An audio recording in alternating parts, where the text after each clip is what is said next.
Welcome to Ruang Bergerak. Apa sih Ruang Bergerak? Ruang Bergerak merupakan komunitas generasi aktif yang rindu bergerak bersama-sama untuk menginspirasi tanpa batas. Kegiatan ini dimulai tanggal 2 Mei 2020 saat pandemi COVID-19. Kegiatan ini dipelopori oleh salah satu pendidik bernama Christina Huta Barat. Kegiatan ini berawal dari sebuah ide sederhana, yaitu ingin mengumpulkan generasi aktif yang bersentuhan langsung dengan pendidikan di Indonesia. Keterbukaan dan kerinduan untuk bisa berbagi dengan generasi penerus menjadi dasar terbentuknya ruang bergerak. Harapannya, generasi dapat berbincang mengenai perkembangan pendidikan hingga dapat melakukan kolaborasi yang bisa saling memperlengkapi satu sama lain. Visi misi dari Ruang Bergerak. Misinya yaitu berbagi ilmu dan pengalaman untuk memperlengkapi generasi aktif. Misinya juga memperkenalkan pendidikan di seluruh sektor kehidupan profesi masyarakat. Selanjutnya, memperkenalkan pendidikan kepada mereka yang membutuhkan, menjangkau generasi sampai ke pelosok negeri.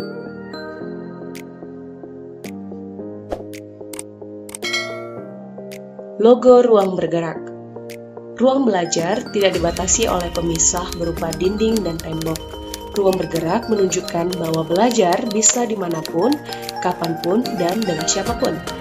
Spektrum warna yang berbeda-beda pada logo ruang bergerak mewakili energi yang diberikan kepada generasi aktif, melalui semangat dan juga inspirasi yang akan dibagikan. Harapannya, ruang bergerak bisa menjadi ruang yang dinamis dan bisa menjangkau banyak orang untuk berkarya dan menginspirasi. Kamu pernah merasa bimbang atau bahkan takut menyampaikan gagasan? Ingin membuat perubahan tapi tidak tahu cara memulainya? Gimana sih memotivasi tim supaya solid? Atau kamu pernah merasa di titik keraguan apakah dirimu layak memimpin atau tidak? Keraguan, ketakutan, dan kebingungan bisa datang kapan saja. Lalu, harus gimana? Cara mencari solusi belum pernah juga dipelajari di sekolah atau kuliah. Saatnya kamu belajar kepemimpinan. Pemimpin.id hadir sebagai tempat untuk mengembangkan kapasitas diri dan belajar kepemimpinan. Menjadi teman untuk mencari solusi, berinovasi, dan berkontribusi. Bersama Pemimpin.id, kita belajar untuk bertumbuh, memompa semangat untuk saling berbagi, dan menebar manfaat dengan saling memberdayakan. Karena kami percaya, semua orang adalah pemimpin. Indonesia membutuhkan lebih banyak pemimpin baik seperti kamu. Yuk, belajar bersama Pemimpin.id. Temukan kami di platform media sosial favoritmu. Selamat sore Bapak Ibu rekan-rekan pendidik, sahabat-sahabat mahasiswa dan juga siswa. Iya, sepertinya ada kendala teknis dengan videonya, tidak apa-apa, semoga tidak mengurangi sukacita kita bersama ya Bapak Ibu pendidik dan rekan-rekan. Ya, sekali lagi saya mau sapa semuanya yang ada di ruangan virtual ini, selamat sore. Selamat sore. Selamat sore, Kak Yosfi. Oke, terima kasih Bapak Ibu. Senang rasanya bisa mendengar suara Bapak Ibu. Jadi saya tidak berasa sendirian di ruangan ini. Oke, Bapak Ibu, saya mengucapkan terima kasih kepada Bapak Ibu rekan-rekan pendidik yang sudah bergabung di webinar kita hari ini yang diadakan oleh Ruang Bergerak kerjasama dengan Pemimpin ID dan beberapa platform pendidikan lainnya. Bapak Ibu yang mungkin baru pertama kali bergabung dengan Ruang Bergerak, penasaran ya, apa sih ruang bergerak ini? Emang ada ruang bergerak seperti itu ya? Nah, sebelum kita akan memulai webinar kita, sebelum kita akan berkenalan dengan narasumber dan dengan teman saya moderator satu lagi, saya akan sedikit menjelaskan tentang ruang bergerak Bapak Ibu. Jadi ruang bergerak adalah sebuah komunitas yang bergerak saat ini di bidang pendidikan, tapi kedepannya kita rindu untuk bergerak di sektor lain dengan tujuan untuk memperlengkapi pendidik dan juga anak didik kita, menjangkau generasi muda, berbagi kepada generasi muda, menginspirasi dan juga menjangkau generasi muda Bapak Ibu. Nah, itulah menjadi visi misi dan juga menjadi tujuan dari keberadaan ruang bergerak. Nah, untuk melakukan semua hal tersebut Bapak Ibu, salah satunya kami aktualisasikan dengan mengadakan webinar. Jadi webinar kali ini merupakan salah satu dari program Ruang Bergerak. Ada lagi program lainnya seperti live YouTube, diskusi di YouTube gitu seperti podcast, dan juga live IG ya, Instagram. Nah, itu singkat mengenai Ruang Bergerak, Bapak Ibu, supaya tidak ketinggalan informasi dan program-program dari Ruang Bergerak. Kami mengundang Bapak Ibu untuk boleh follow akun media sosial Ruang Bergerak di Instagram di @ruang_bergerak atau juga di Facebook ya, Bapak Ibu dan rekan-rekan pendidik dan juga mahasiswa yang ada di ruangan ini. Baik, itu sekilas penjelasan tentang Ruang Bergerak. Nah, saat ini saya rasa sambil menunggu peserta lainnya, karena memang jumlah pesertanya sekitar 300 ya. Oh, berharapnya begitu ya Bapak Ibu ya. Cuma ya kita masih menunggu beberapa peserta lainnya. Sambil menunggu, bolehkah kita saling bersapa satu dengan yang lain Bapak Ibu? Barangkali ada yang dari satu sekolah yang sama atau kota yang sama, kita boleh menggunakan media chatroom untuk berkenalan secara secara virtual Bapak Ibu. Nah, Bapak Ibu boleh menuliskan mungkin nama Bapak Ibu dan juga domisilinya ya Bapak Ibu ya. Misalnya kalau saya saat ini ada di Bekasi Bapak Ibu. Nah, Bapak Ibu boleh menuliskannya di chatroom, dan jika memungkinkan juga boleh menuliskan institusi ya atau universitas dari teman-teman yang mahasiswa atau yang siswa. Mari kita saling berkenalan di media chat. Saya undang Bapak Ibu boleh mengambil waktu menuliskan untuk kita saling sapa satu dengan yang lainnya. Oke, ada Pak Ferdinand Kansil. Wah, ini beliau saya kenal sepertinya ya. Halo Pak Nande dari Mohon. Baik. Oke, ada Kak Febri. Halo dari Lipo Karawaci UPH. Wow, luar biasa. Iya. UPH ya, mantap. Ada lagi di sini Kak Elsa, Kak Verius. Silakan Bapak Ibu yang lain boleh menuliskan. Iya, terima kasih Bapak Ibu. Kami tunggu untuk boleh saling sapa satu dengan yang lainnya, karena katanya kalau nggak kenal nggak sayang ya. Tapi udah kenal nggak sayang-sayang, ada juga ya Bapak Ibu ya, mahasiswa ya. Oke, baik. Nah, Bapak Ibu, apa kabar semuanya sore hari ini? Puji Tuhan, sehat Bu. Baik, Kak. Sehat. Oke, Bapak Ibu, rekan-rekan pendidik yang lain, teman-teman mahasiswa dan siswa, boleh menyampaikan kabarnya ini. Mudah-mudahan sehat. Apakah sehat? Amin, sehat. Oke, iya. Tentunya di saat pandemi seperti ini, maaf ya Bapak Ibu ada suara azan ya. Saat ini lagi sedang waktunya ya. Maksud saya adalah mungkin saat pandemi seperti ini dan memasuki mungkin kuartal kedua dari PPKM, pasti tidak mudah untuk kita semua ya Bapak Ibu ya, entah yang di Jawa, di Bali, bahkan mungkin di Sulawesi dan Kalimantan ya, dan semua daerah Indonesia. Tapi biarlah tetap ada sukacita yang masih bisa kita rasakan dan hal yang kita syukuri ya Bapak Ibu. Semoga ya untuk kita semuanya. Baik, tanpa lama lagi Bapak Ibu, kita akan segera memulai acara kita. Tapi sepertinya tidak afdol nih kalau saya tidak memperkenalkan diri juga. Setelah tadi Bapak Ibu sudah memperkenalkan diri, ada juga nih Kak Yaser ya. Oke, nama saya Yosfa Yosfi. Bapak Ibu, saya saat ini di Ruang Bergerak membantu sebagai manajer program, bekerja sama dengan manajer-manajer lainnya dan juga dengan CEO dan direktur dari Ruang Bergerak untuk menjalankan semua visi misi dan program kami. Nah, selain sebagai terlibat di Ruang Bergerak, saya juga adalah pendidik profesional di salah satu sekolah swasta di Bekasi, Bapak Ibu. Nanti kita bisa sambung lagi obrolan kita ya Bapak Ibu. Sebelumnya, sebelum saya akan mengenalkan partner saya, ini Kak Alma ya, sabar dulu ya dengan narasumber kita yang luar biasa. Pak Keri sudah standby. Halo Pak. Halo. Iya, tes suara dulu ya Pak. Bolehkah kita foto session dulu Bapak Ibu rekan-rekan mahasiswa dan siswa?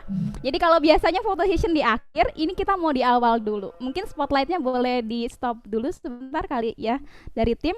Kita mau foto session, jadi saya undang semua Bapak, Ibu, rekan-rekan pendidik, dan peserta dari webinar kita untuk open cam, karena kita akan melakukan photo session semuanya. Iya, boleh dipersiapkan tadi wajahnya dan juga mungkin masih ketutup. Iya, baik. Ya, saya senang sekali melihat Bapak, Ibu, rekan-rekan dengan senyumnya yang luar biasa.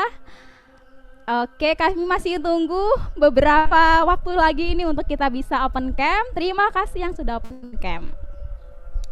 Oke, ada Bu Lingkan, ada Bu Jayanti, oke, ada Bu Iren dan teman-teman lainnya. Kita akan mulai photo session kita. Ya, mungkin saya tunggu beberapa detik lagi kali ya, supaya semuanya memunculkan. Mungkin lagi ambil sisir kali atau lagi mengusahakan supaya kelihatan. Terima kasih. Baik, boleh dibantu Pak Fergul ya, sesi fotonya boleh dicekrek Pak. Oke, baik. Saya yang hitung, Bapak yang cekrek ya. Oke, boleh Pak. Siap Bapak Ibu, smile-nya. 1, 2, 3. Oke, mantap. Karena ada 2 layar. Iya benar, kita ke layar kedua Bapak Ibu. Iya. Karena tidak tahu ada di layar berapa, jadi semuanya tetap stay smile Bapak Ibu. Yang giginya mau dikeliatin juga gak apa-apa banget ya. Iya, oke. Sekali lagi ya Bapak Ibu. Siap. 1, 2, 3. Oke, terima kasih Pak Ferry sudah membantu dalam sesi foto. Nah, Bapak Ibu, kita akan melanjutkan sesi kita. Saya tidak akan banyak lagi berbicara, mungkin sudah bosan ini mendengar saya. Saya akan undang moderator teman Kak Alma. Kak Alma boleh menjelaskan ke kita setelah ini kita mau ngapain. Silakan Kak Alma. Terima kasih buat waktunya Kak. Selamat sore untuk Bapak dan Ibu peserta webinar dari Design Thinking Process. Selamat sore juga buat narasumber kita yang terhormat Pak Kerry. Di sini saya juga selaku moderator ingin memperkenalkan diri terlebih dahulu. Nama saya Alma Yunita.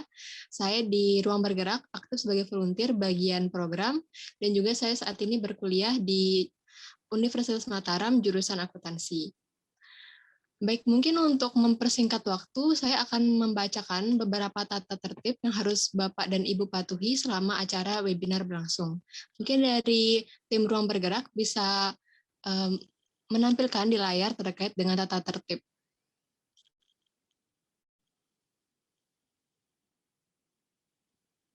Baik, saya akan membacakan beberapa tata tertibnya. Yang pertama, mengaktifkan kamera sebisa mungkin selama acara webinar berlangsung. Kedua, mematikan mikrofon selama acara berlangsung kecuali jika diperkenankan oleh moderator. Yang ketiga, mengajukan pertanyaan melalui aplikasi Slido yang akan dibagikan oleh tim Ruang Bergerak. Adapun pertanyaan juga dapat diajukan melalui kolom chat, atau Bapak Ibu juga bisa menanyakan langsung kepada narasumber dengan mengaktifkan mikrofon setelah diizinkan oleh moderator. Yang keempat, mengisi absensi peserta di akhir acara. Formulir absensi akan dibuka selama 12 jam, maka dari itu kami harap Bapak Ibu bisa mengisi formulir tersebut agar mendapatkan sertifikat dari kami. Oke, mungkin itu saja tata tertibnya. Selanjutnya mungkin tanpa menunggu waktu yang lama, karena Bapak dan Ibu sepertinya sudah tidak sabar ya untuk ke acara intinya, maka saya di sini akan membacakan dulu CV dari pemateri kita, narasumber kita, yaitu Pak Kerry. Bapak Kerry dengan nama panjangnya yaitu Kerry BD Purba, BSc, SPD. Beliau adalah alumni dari Universitas Pelita Harapan Teachers College. Beliau aktif sebagai guru di Toraja, Maluku Tomohon. Beliau tergabung dalam Professional Learning Communities, guru SLH Sulawesi. Pengalaman beliau adalah konselor. Pengalaman beliau juga sebagai kurikulum untuk tingkat SMP dan SMA. Pengalaman beliau juga sebagai pemateri manajemen kelas di Professional Development Wakakur SDH, SLH, dan juga beliau sebagai wakil pengembangan kurikulum sekolah berbasis Design Thinking Process atau DTP. Nah, dari profilnya sendiri kita sudah tahu nih Bapak Kerry sudah berpengalaman sekali di bidang Design Thinking Process. Halo Bapak Kerry, apa kabar? Sehat, Bu. Iya, Bapak Kerry mungkin ingin memperkenalkan diri secara pribadi kepada para peserta dan juga saya persilahkan kepada Bapak Kerry untuk memaparkan materi terkait dengan desain thinking process pada sore hari ini.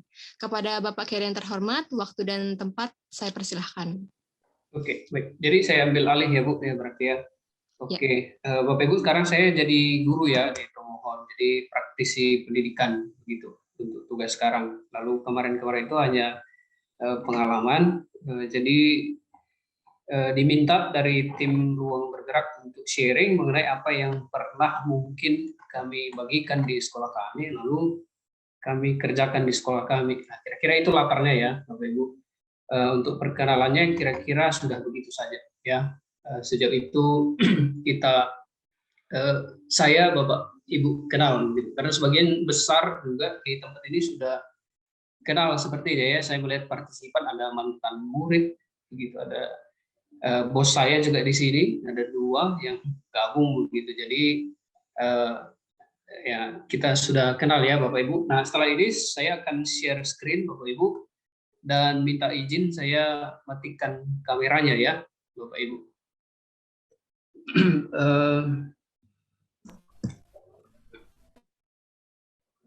Oke, saya pakai 2 akun ini ya Bapak Ibu. Jadi salah satunya pakai untuk kamera, lalu satunya untuk share screen ini. Karena saya share screen pakai laptop, lalu kameranya VGA begitu.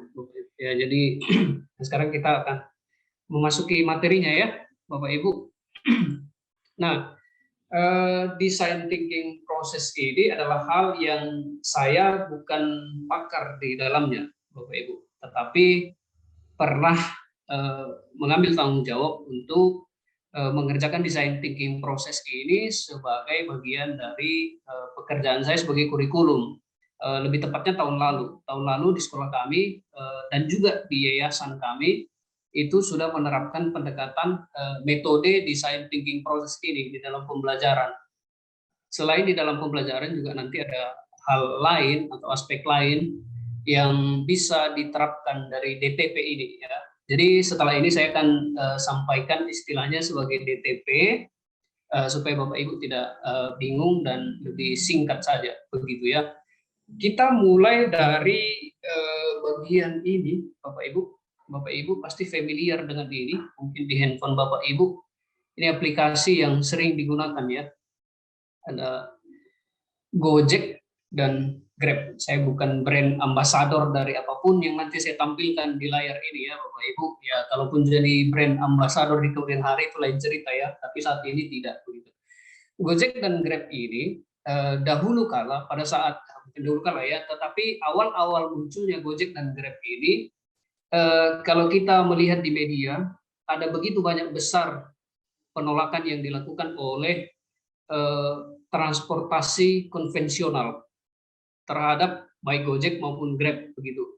Di Tomohon juga dulu terjadi penolakan, ya supir-supir Grab itu dipukul oleh ojek konvensional begitu ya. Lalu di daerah Kabupaten Seberang juga sama mengalami penolakan. Dan tidak setuju begitu kehadiran ojek yang aplikasi ini, yang versi aplikasi ini, sehingga banyak yang melakukan penolakan ya. Tapi entah kenapa seiring dengan berjalannya waktu, Gojek dan Grab ini tetap bertahan kan, Bapak Ibu, teman-teman semua yang tergabung.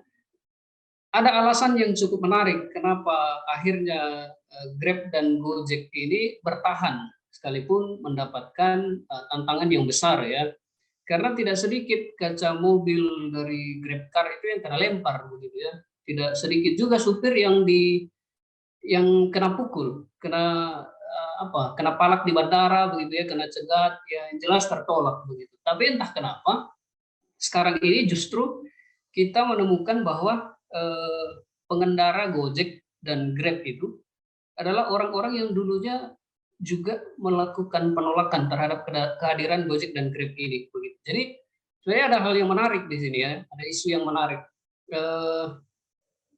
Sekalipun orang-orang menolak kehadiran 2 transportasi online ini, tapi ujung-ujungnya diterima juga begitu. Lalu kalau kita lihat sudah ada banyak yang mengadopsi Gojek dan Grab ini ya, Bapak Ibu. Ada InDriver sekarang sudah muncul ya dengan di tahun ini ya, secara khusus InDriver itu naik ya popularitasnya karena lebih murah mungkin dari dua brand di atas. Lalu kalau kita lihat juga versi kearifan lokalnya ya, yang di kiri ini adalah Gone Bike ya, Gone Bike di Padang. Lalu yang di kanan ini adalah Bentor di Gorontalo, versi online begitu. Bulan Desember saya jalan-jalan ke Toraja juga saya melihat di sana sudah ada Sitor ya, Bentor juga, tetapi mereka sebut Sitor. Di sana sudah ada versi online juga, jadi pesan pakai aplikasi. Ya kita tentu tahu ya, sekalipun sebenarnya penolakan terjadi, tapi apa yang mereka sajikan itu adalah kebutuhan pelanggan begitu. Nah, karena pelanggan memang membutuhkan kehadiran mereka, jadi kehadiran mereka itu memang tidak tertolak adanya begitu.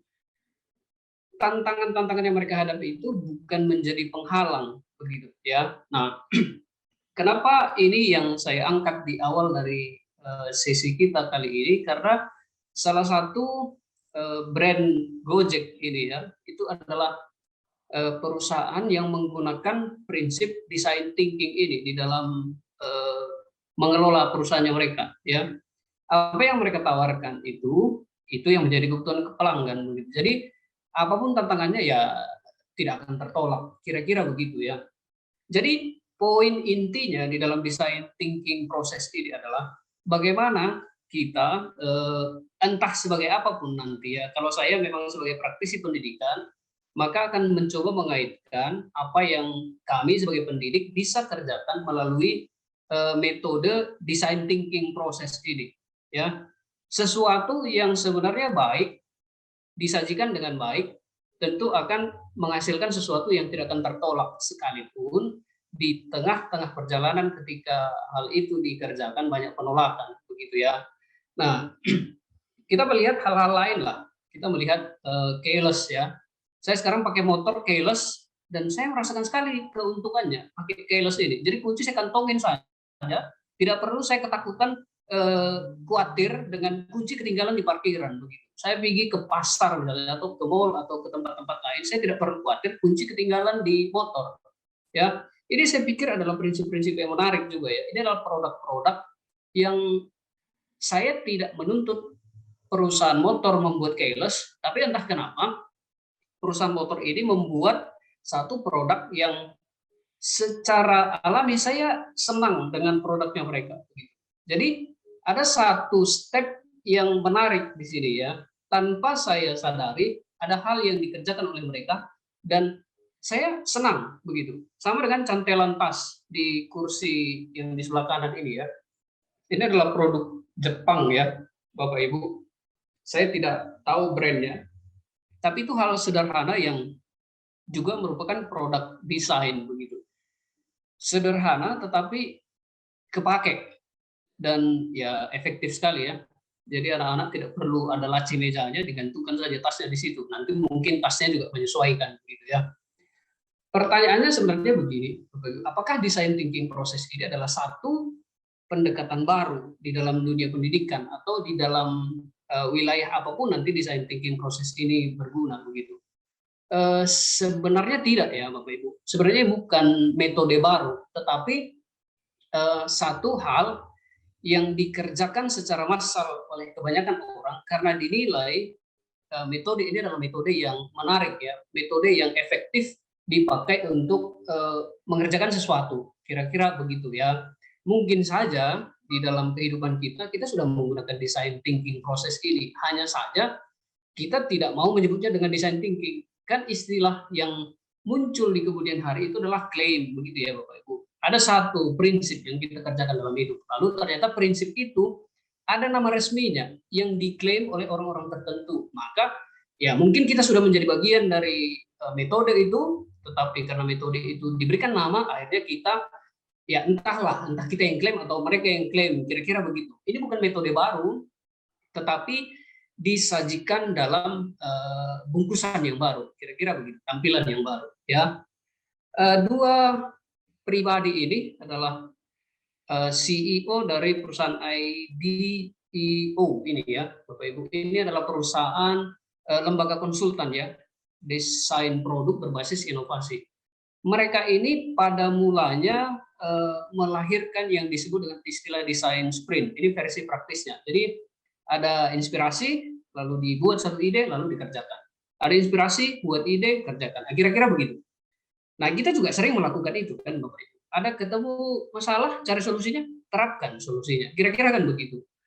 Lalu karena ini memang ada hal yang menarik sebenarnya di balik dari desain sprint ini yang sebenarnya tidak dibukakan di kemudian hari, tetapi setelah beberapa tahun kemudian itu menjadi hal yang baku ya Bapak Ibu, sehingga startup ya naungan Google Vertuna ini dan perusahaan-perusahaan di bawah Google ini secara umum menggunakan prinsip desain thinking ini di dalam mengelola perusahaannya. Kita melihat ya begitu banyak perusahaan di bawah naungan Google ini yang berkembang pesat dan menguasai pasar, begitu ya, pasar global.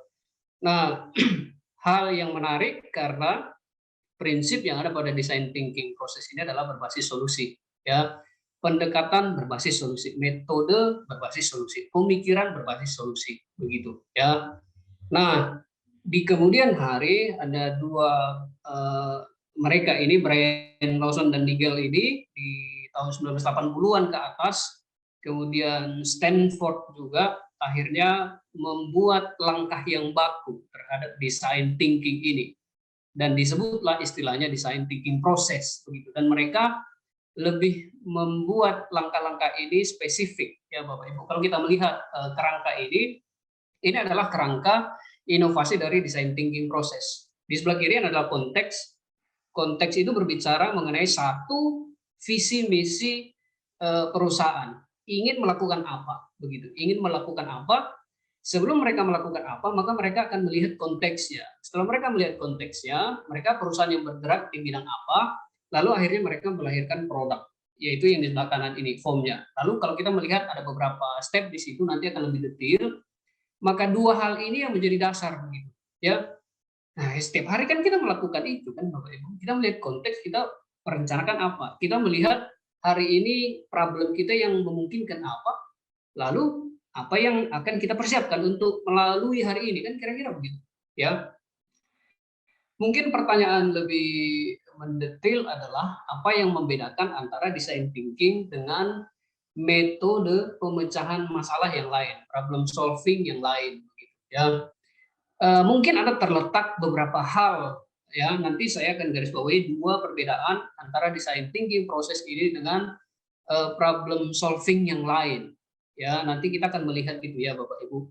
Nah, kita melihat beberapa perusahaan ini yang telah menyatakan bahwa mereka menggunakan design thinking proses di dalam mereka menjalankan perusahaannya ya. Ini perusahaan-perusahaan yang bukan kelas nasional lagi, bukan kelas lokal juga. Mereka ini adalah perusahaan yang telah menguasai kehidupan ya hampir sudah global lah ini ya Bapak Ibu. Kita tidak bisa lagi berpikir akan melahirkan satu perusahaan yang mungkin setara dengan mereka.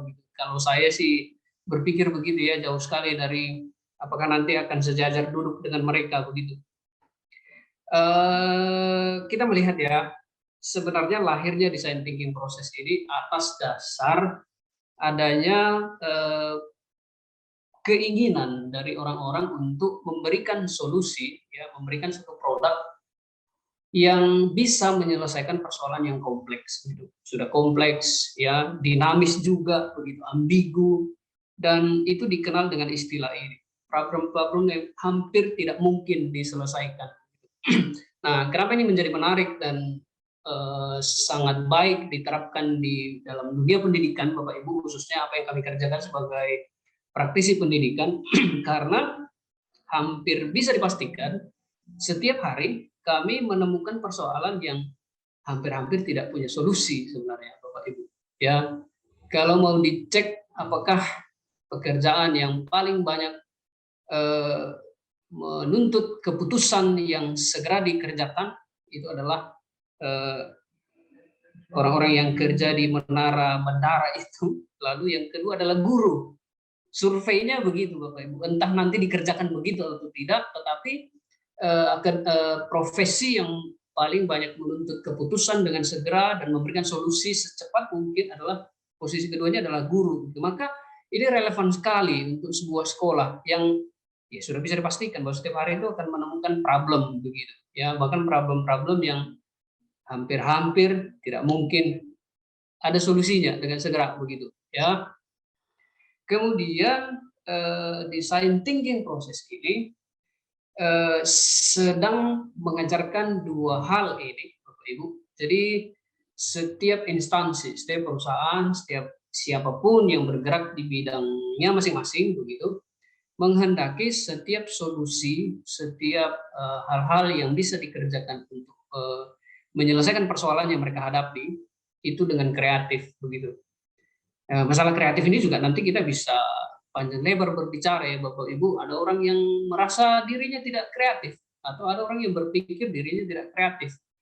Padahal kalau kita pikir-pikir untuk membangun kreativitas itu juga butuh cara-cara yang kreatif kan begitu ya Bapak Ibu. Ini menjadi double meaning juga ya. Tetapi pada praktiknya begitu ya Bapak Ibu. Bahkan orang yang punya talenta dari lahir sekalipun ya, orang yang punya kreativitas dari lahir begitu, kayaknya dia butuh waktu juga kan untuk melatih itu ya. Jadi saya berpikir ya tetap kreativitas itu harus dilatih dengan cara-cara yang kreatif juga dan inovatif. Nah sekali lagi inovasi ini istilah yang juga nanti bisa diperdebatkan ya Bapak Ibu. Sebetulnya apakah ada inovasi di dalam hidup begitu? Bukankah setiap solusi yang ditawarkan oleh setiap orang yang memberikan solusi itu adalah solusi-solusi yang sebenarnya sudah lama ada. Orang-orang sebelum kita juga mungkin mengerjakan begitu. Saya setuju dengan poin itu ya Bapak Ibu. Saya setuju dengan bahwa tidak ada gagasan yang baru di dalam dunia modern. Yang ada itu hanya dikemas dalam wujud yang baru. Entah nanti itu diklaim menjadi satu hal yang inovatif, itulah yang disebut sebagai inovatif, atau memang ada gagasan yang baru, prinsip yang baru, dan itukah yang dikatakan inovatif? Kira-kira begitu ya Bapak Ibu. Tapi yang jelas, barangkali poin yang hendak ditekankan di dalam design thinking proses ini adalah kita perlu kreatif untuk memunculkan ide-ide begitu. Kenapa? Karena manusia itu cepat bosan kan Bapak Ibu. Kita bosan dengan satu produk handphone misalnya, baru 3 bulan sudah keluar lagi produk yang baru, dan produk yang baru ini entah bagaimana menggetarkan jiwa kita, kepingin juga memiliki yang baru itu begitu. Jadi ya mungkin itu kali ya, mungkin itu alasannya. Jadi orang kadang tidak senang dengan satu solusi terhadap persoalan karena solusi itu sudah mainstream begitu ya. Jadi anti mainstream itu adalah hal yang menarik, sementara anti mainstream itu juga kelak sudah menjadi mainstream begitu. Jadi ya sudahlah ya. Kira-kira poin dari design thinking proses ini adalah semacam menumbuh kembangkan kreativitas di dalam setiap orang-orang dan melahirkan satu solusi atau produk yang inovatif, kira-kira begitu ya. Nah sekarang kita bicara di dalam dunia pendidikan ya, secara khusus kami dan teman-teman nanti yang punya hati, yang punya panggilan menjadi pendidik ya, praktisi pendidikan, entah juga pengamat pendidikan begitu, atau orang-orang yang mungkin punya tanggung jawab sedikit di bagian pendidikan begitu. Nah kita menghadapi sebagai guru ya, sebagai guru saya secara naif mengatakan bahwa saya bertugas untuk mempersiapkan anak-anak yang diberikan kepada kami, yang menjadi tanggung jawab kami, memasuki revolusi industri. Entah jangan ini sudah memasuki begitu ya, atau di kita belum, di luar sana sudah. Yang jelas kita mempersiapkan anak-anak kita menuju era yang lebih maju secara teknologi begitu. Kita mempersiapkan mereka di era digital. Lalu entah bagaimana kita menyadari bahwa secara tidak langsung saya sangat menyetujui apa yang disampaikan oleh Pak Nadiem bahwa Merdeka Belajar itu adalah hal yang perlu dikerjakan saat ini di dalam dunia pendidikan kita, secara khusus di negeri kita tercinta ini. bahwa kita menghadapi begitu banyak tantangan yang nanti akan ada beberapa hal yang menjadi tantangan, maka Merdeka Belajar ini menjadi satu hal yang perlu kita kerjakan.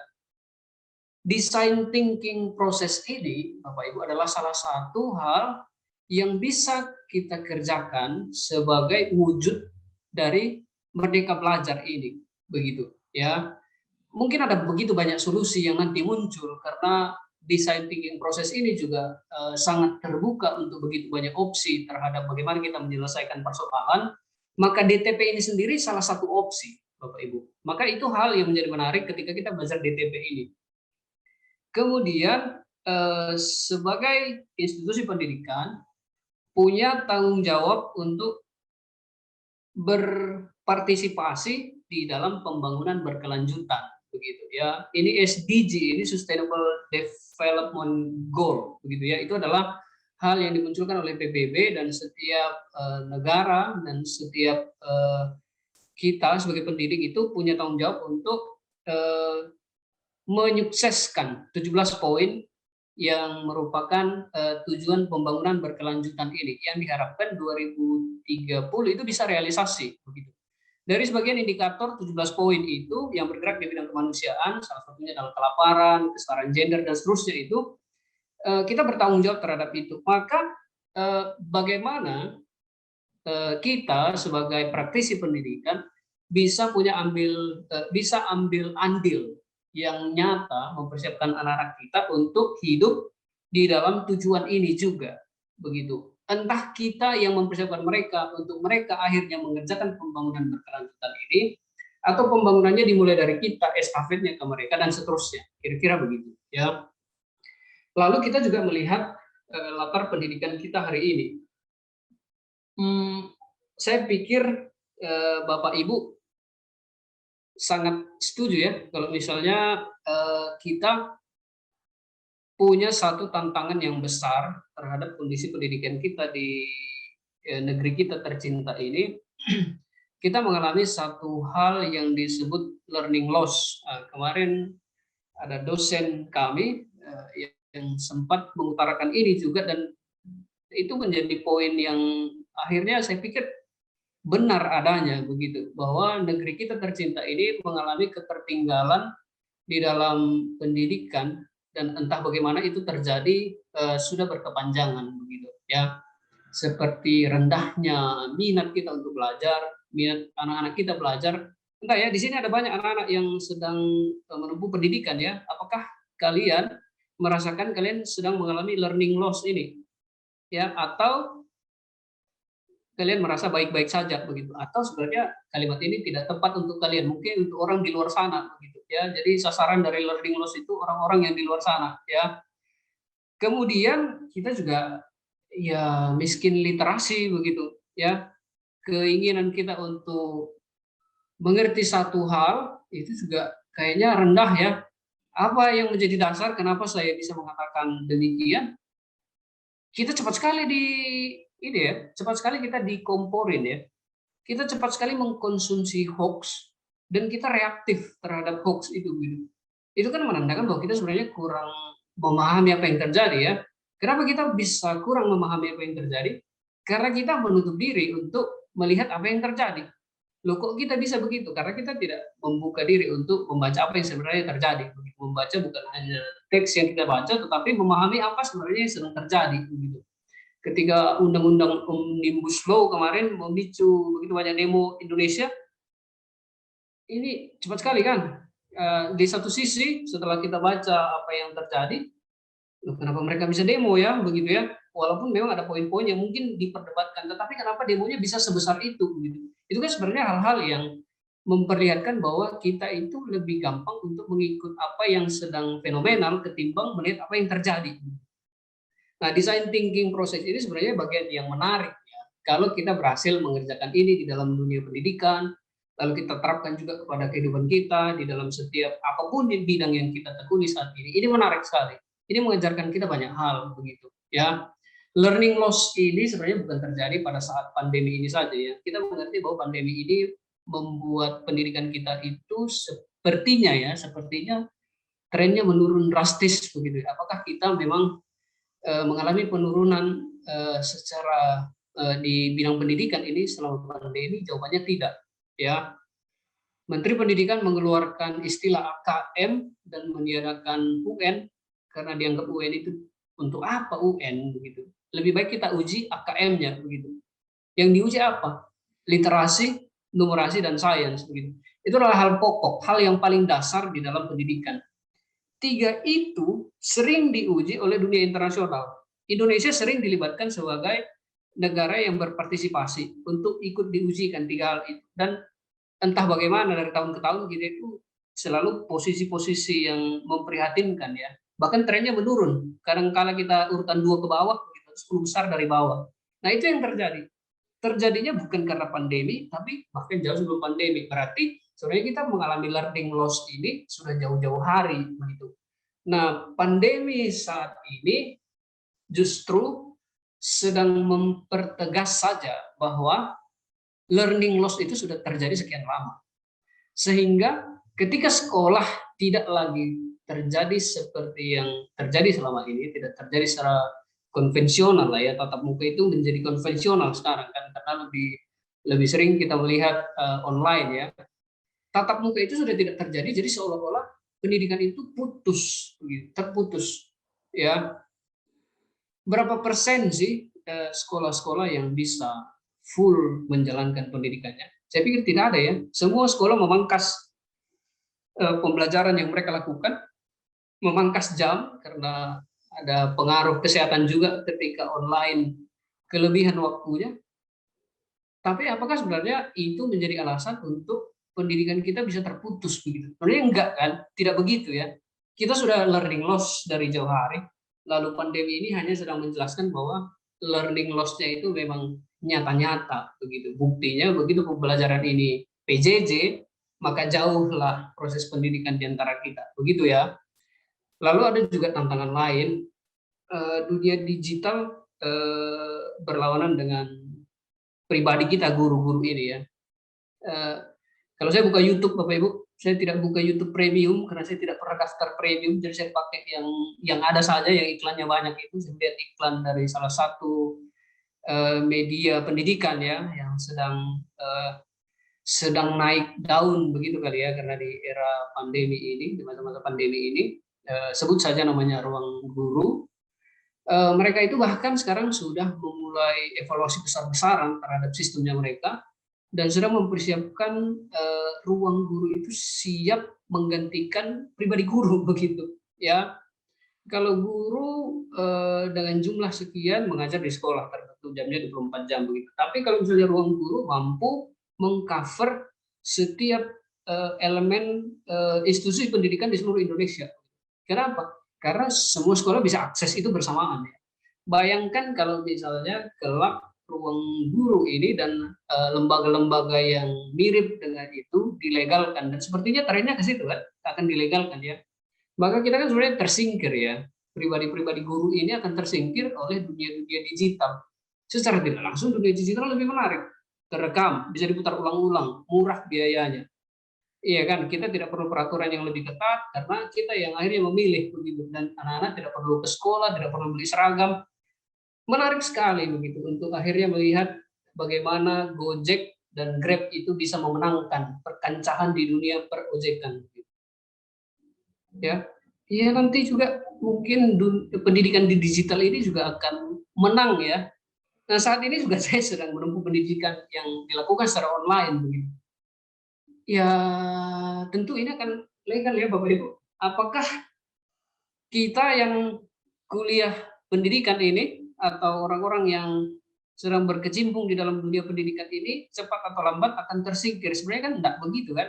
Ada pribadi guru yang tidak bisa digantikan oleh apapun ya. Sekalipun nanti mungkin artificial intelligence bisa dibuat sebagaimana mungkin lah ya, bisa ditampilkan seperti punya perasaan, punya empati, punya simpati begitu ya. Tapi kan itu empati dan simpati yang maya kan. Tetap eksistensi dari pribadi guru itu yang lebih menarik bagi siswa-siswa kan. Tapi kan pertanyaannya apakah sosok nyata kita dalam hidup siswa. Nah, itu juga yang menjadi pertanyaan toh. Nah, sebagai guru juga kita akhirnya bercermin, saya juga secara pribadi akhirnya memikirkan design thinking proses ini mengejarkan satu kreativitas, mengejarkan satu inovasi dan inovasi. Kalau saya tidak bergerak, kalau saya tidak sebagaimana ruang bergerak ini punya nama ya, kalau saya tidak bergerak maju dan memperlengkapi diri saya dan melihat apa yang menjadi sebenarnya realita yang terjadi, apa yang menjadi kebutuhan siswa, kemana siswa ini harus dibawa, kemana pendidikan ini harus dibawa, maka ya sudah, dunia digital itu akan jauh lebih menarik. Biar saya tenggelam saja dengan semua ketertinggalan saya. Pada akhirnya kan begitu ya. Nah, Alamanda Santika Santoso, dia adalah Vice President di bidang teknologi dari Gojek. Dia dari dialah saya bisa mengatakan bahwa mereka menggunakan metode design thinking, lalu dia mengatakan bahwa bagaimana mereka mengerjakan perusahaannya menggunakan metode design thinking ini. Ya, mereka menggunakan kolaborasi disiplin ilmu. Saya tidak telusuri lebih jauh Bapak Ibu ilmu apa saja yang mereka kolaborasi ketika mereka akhirnya meluncurkan Gojek ini, sehingga mereka punya solusi efektif yang berbasis pengguna begitu. Ya, sekali lagi sebesar apapun tantangannya, sebuah produk diluncurkan, tapi kalau produk itu adalah produk yang dapat diterima, menarik bagi pelanggan, nah, cepat atau lambat dia akan tetap diterima begitu. Tantangan itu hanya akan menjadi kenangan saja begitu ya. Ini adalah gambaran dari kelas-kelas design thinking. Jadi kalau kita ketik di Google ya Bapak Ibu, office design thinking, kantor-kantor yang menggunakan metode design thinking, sudah tidak muncul lagi kantor-kantor yang konvensional itu, pakai jas, pakai celana kain, pakai pantofel begitu ya. Sekarang sepertinya tren kantor itu adalah kasual begitu, yang sering digunakan hari Jumat kalau di sekolah-sekolah kita di Indonesia yang etika timurnya itu besar ya. Saya tidak mau memasuki etika itu lebih jauh Bapak Ibu. Yang saya mau soroti adalah ada hal yang menarik ketika akhirnya banyak perusahaan yang memutuskan untuk merubah mindsetnya mereka mengenai sebuah kantor. Mereka membuat kantor mereka lebih kasual dengan tujuan gerak-gerik dan mobilisasi mereka lebih cepat ya. Kemudian mereka menempatkan semua alat-alat mereka itu sedemikian rupa sehingga menghasilkan kinerja yang lebih efektif begitu. Ya, kantor yang rapi, yang sejajar semua seperti lab komputer di sekolah kami begitu, sepertinya itu sudah tidak dipakai lagi. Kebanyakan kantor yang berpikir mengenai kemajuan begitu, ya mungkin juga itu dipengaruhi oleh pendiri Facebook ini ya, yang punya Facebook yang cuma pakai baju kaos kemana-mana begitu ya, dan beberapa orang-orang hebat lain yang kita melihat bahwa mereka lebih menampilkan sosok mereka yang sederhana dan kasual. Saya pikir ada alasan di balik mereka menampilkan setiap itu. Apalagi orang-orang besar begitu, hal-hal kecil juga pasti mereka pikirkan kan. Saya pikir hal-hal yang menghambat mereka untuk akhirnya harus berpenampilan formal, mematuhi norma-norma yang kaku begitu. Lalu yang kalau mau dipikir apa dasarnya juga kita juga tidak bisa jawab kan. Sebenarnya apa dasarnya kenapa kita memunculkan satu tampilan tertentu begitu. Hanya karena kebanyakan orang melakukan itu begitu. Akhirnya mengikis itu, memangkas setiap hal-hal yang tidak beralasan itu, sehingga mempercepat setiap proses ketika mereka mengerjakan sesuatu. Mereka punya target tertentu. Kalau itu terhalang oleh hal-hal yang sebenarnya tidak perlu begitu, secara prinsip tidak ada yang disalahkan, tidak ada yang dilanggar, maka jalan saja. Mungkin teknisnya bisa beda, ya, tetapi prinsip mereka tidak langgar. Nah, sejauh itu saya sangat setuju sekali ya, sehingga design thinking proses ini menjadi hal yang sekali lagi menarik sekali Bapak Ibu bagi saya. Ketika saya pertama sekali dengar ini dari pimpinan kami di head office waktu itu, kami punya kesempatan untuk berkunjung ke rumahnya, saya punya kesempatan untuk berkunjung di rumahnya, bermain di sana, dan dia coba sharingkan, begini design thinking proses, kita akan terapkan ini di dunia pendidikan. Lalu dia jelaskan bagaimana bentuk kelas yang akan didesain untuk kelas-kelas yang punya pendekatan design thinking ini. Rasanya menarik sekali. Mungkin di sekolah kami sudah mengerjakan metode ini, tetapi kami masih kalah di dalam banyak hal. Di dalam kelengkapan alat dan bahan begitu ya. Sekolah kami fasilitas tidak memungkinkan untuk didesain sedemikian rupa sehingga bisa menyerupai kelas design thinking proses ini secara ideal. tetapi tentu kami akan bergerak ke sana, tentu ya. Saya berpikir begitu. Kami punya impian untuk akhirnya bisa bergerak ke sana.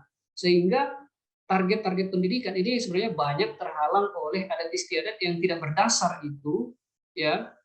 Bisa kita pikirkan kembali begitu. Kita pikirkan kembali, kita renungkan kembali sehingga kita bisa mencapai hal-hal yang jauh lebih besar gitu, untuk kemajuan dan ya untuk umat manusia lah ya, yang pasti ya.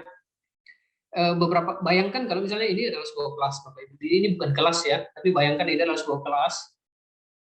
Di kampus kami dulu saya jengkel ya Bapak Ibu melihat susunan kursi yang begini. Jengkel sekali saya. Saya lebih suka dulu dengan susunan kursi mahasiswa di kampus negeri. Ya, ada satu kursi, lalu ada mejanya, ada semacam meja yang melekat di kursi itu ya Bapak Ibu. Bagi saya itu yang disebut kampus begitu. Nanti belakangan saya menyadari dulu kampus kami itu memang sudah didesain untuk design thinking begitu. Entah mereka mengadopsi itu atau tidak, tapi yang jelas itu sudah secara tidak langsung didesain untuk design thinking proses itu.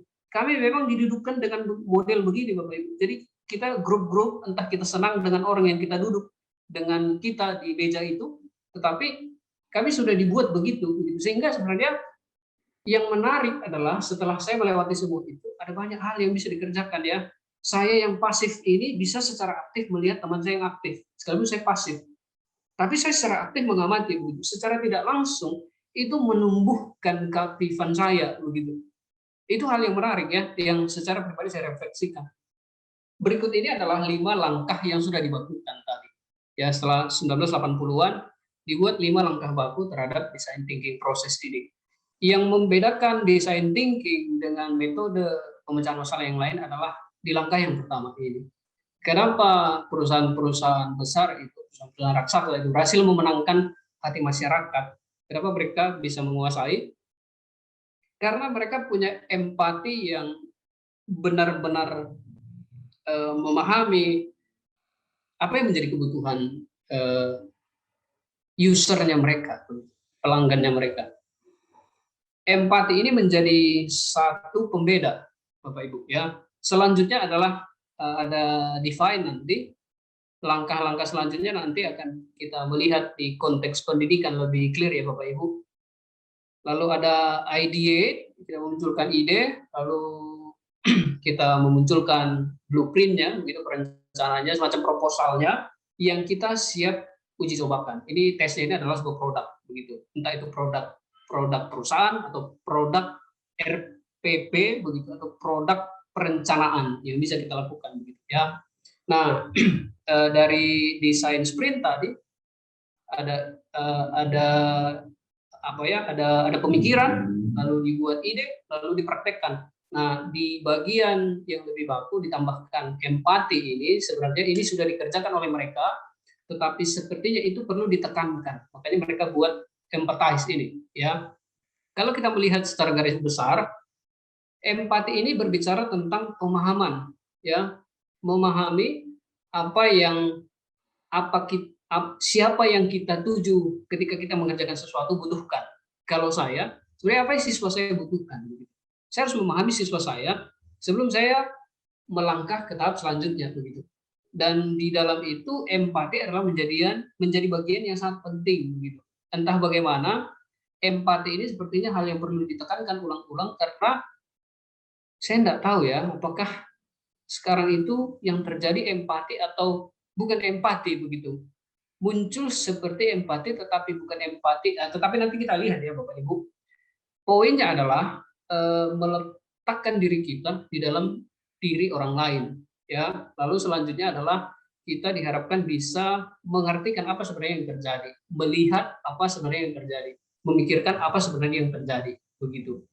Selanjutnya kita mengumpulkan semua ide, kita tidak berakhir menjadi orang yang membicarakan satu hal tetapi tidak pernah bergerak untuk memikirkan apa ide untuk menyelesaikan persoalan itu. Tapi design thinking ini mengajarkan kita untuk ketika kita berhasil mengetahui apa yang sedang terjadi, kita buru-buru untuk mencari solusi terhadap persoalan ini begitu. Jadi kita bukan menjadi orang-orang yang banyak beropini, berbicara, memberikan pendapat, pengamat, tapi kita menjadi orang-orang yang berpikir mengenai solusinya begitu.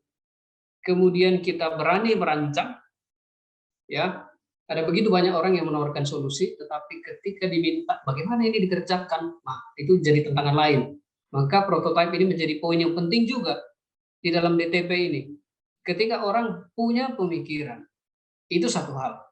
Tapi ketika orang mampu menuangkan pemikirannya dalam bentuk prototipe, itu hal lain juga dengan kesulitan yang lebih jauh begitu. Sehingga kalau sudah sampai di prototipe ini, maka kita uji saja begitu. Dan pengujiannya ini juga nanti akan kita lihat ya Bapak Ibu. Pertanyaannya sebenarnya yang mendalam seperti ini. Design thinking proses itu lahir di dalam dunia industri, di dalam perusahaan-perusahaan. Apakah itu relevan kalau dikerjakan di dalam dunia pendidikan? Ini adalah gambaran teman-teman saya, Bapak Ibu, yang sedang mengajar di pedalaman Papua, ada yang di Dumoga, ada yang di Karubaga, begitu. Mereka itu mengumpulkan anak-anak gunung, lalu mereka tempatkan di satu rumah, begitu, lalu mereka menjadi pendidik di sana. Mereka berangkat ke sana menggunakan pesawat-pesawat capung itu seperti yang di kiri bawah itu. Relevankah design thinking proses yang muaranya adalah teknologi, lalu kita implementasikan di dalam dunia pendidikan? Ya mungkin kita refleksi saja lah ya. Kalau saya tentu relevan. Kenapa saya bawakan ini, begitu kan? Teknologi itu tidak berbicara mengenai modern atau tidak alat yang kita gunakan untuk mengerjakan sesuatu.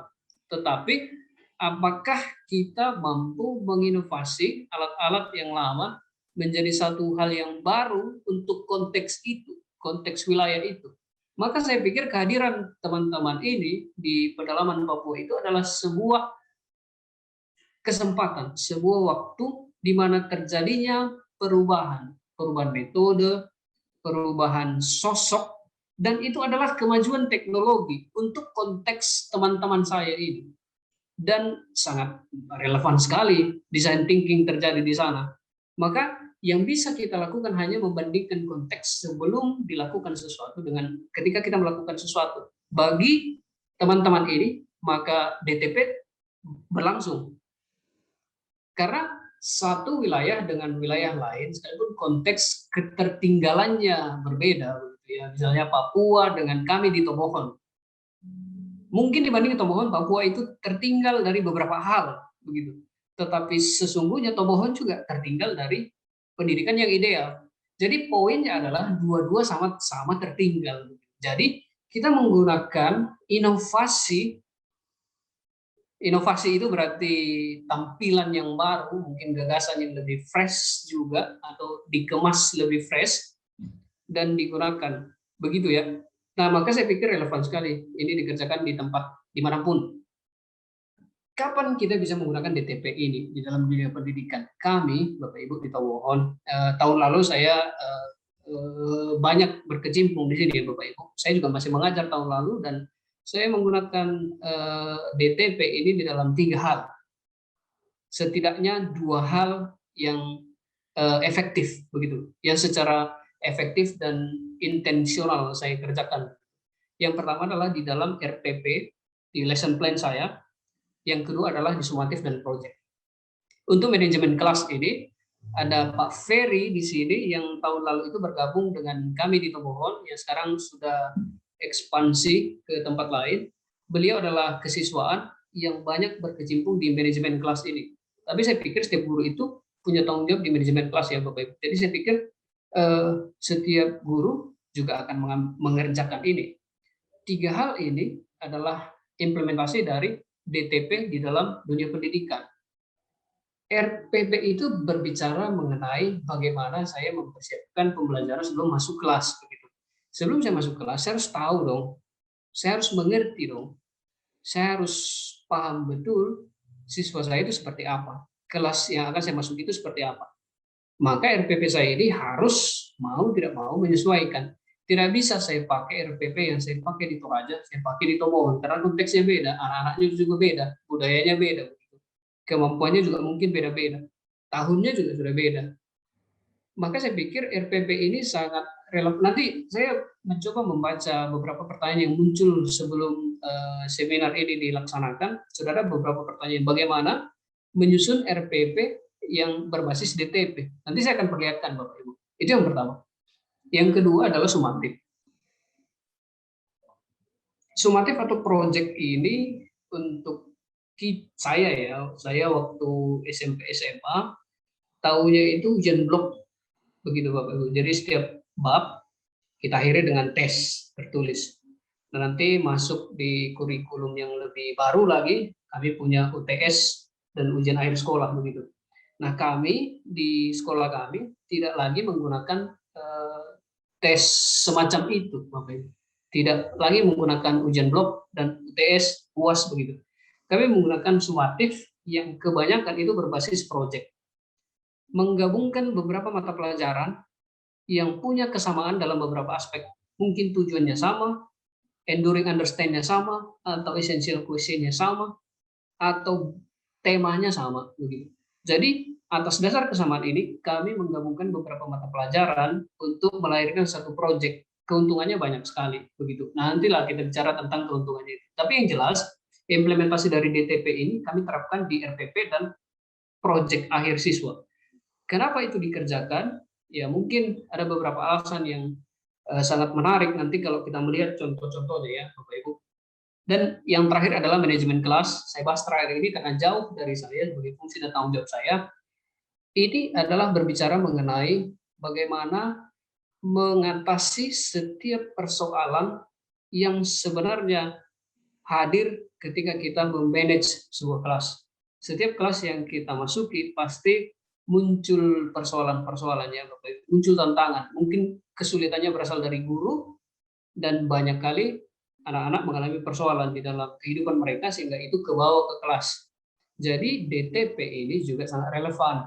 Manajemen kelas itu bisa dikerjakan lebih bagaimana ya, lebih solusioner begitu ya, dengan prinsip DTP ini. Nah, nanti kita akan bilang. Ini step yang pertama, Bapak Ibu. Kita melihat tahapan pertama dari DTP ini, empati. Empati itu bukan simpati. Ya, saya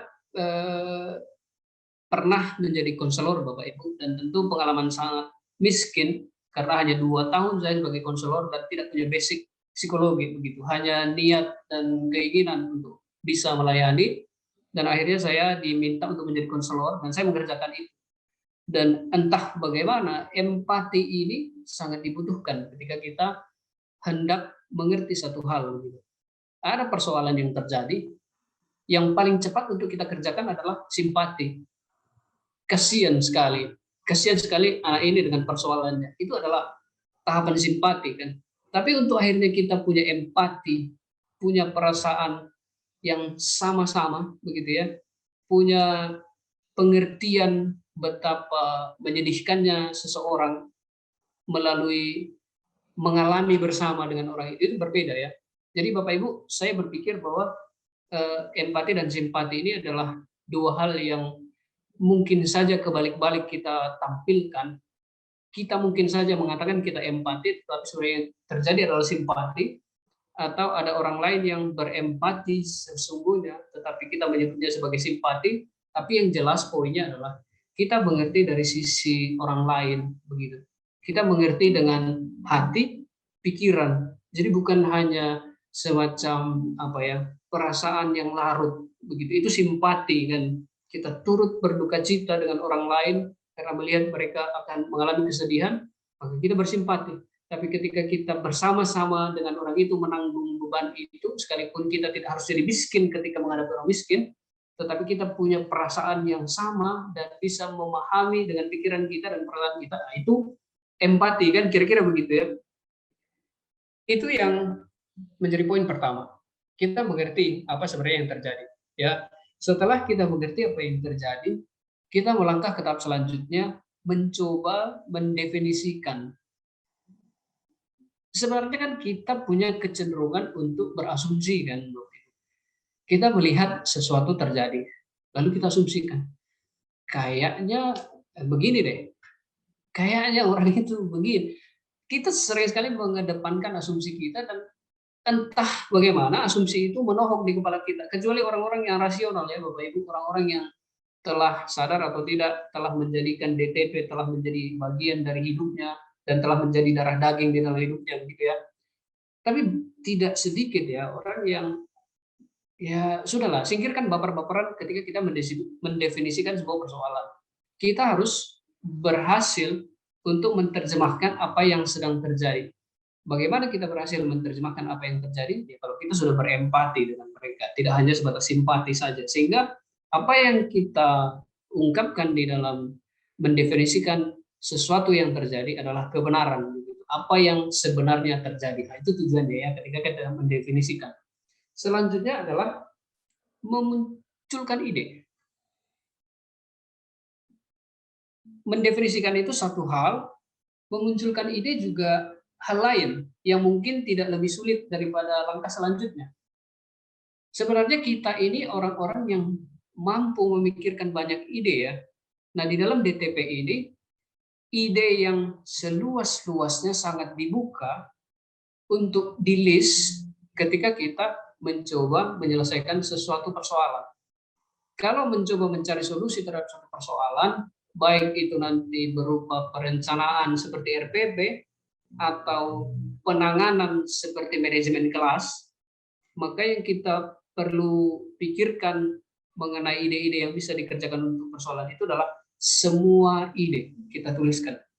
Terbuka sekali idenya, sangat terbuka sekali, seluas-luasnya, maka kita akan daftarkan.